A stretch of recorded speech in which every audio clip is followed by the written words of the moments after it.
بسم الله الرحمن الرحيم.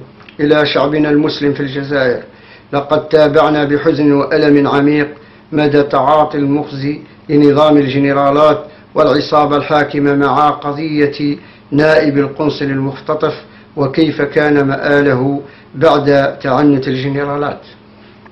وأقسم لكم لو كان المختطف أحد أبنائهم لأقاموا الدنيا وما أقعدوها، بل لنفذوا كل المطالب وأكثر مقابل سلامة أبنائهم، فهم والله لا يبالون بكرامة ودماء أي أحد من أبناء هذا الوطن.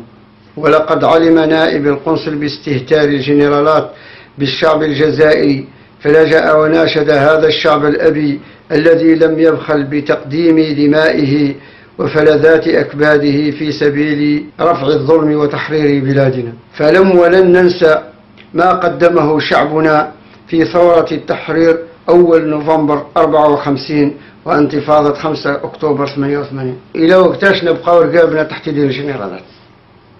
يعني سرقونا في ثرواتنا وحقرونا وحرمونا حتى من آخر شيء من الماء ومن الضوء، وزعقونا حتى من بيوتنا ومن بلادنا.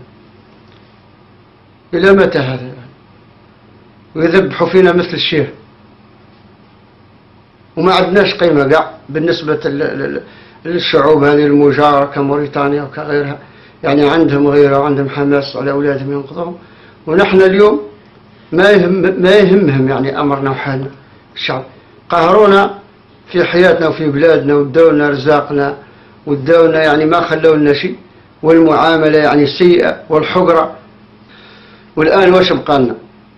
حاشا الرجال لا نلبسوا الحياك. لا حول ولا قوة إلا بالله العلي.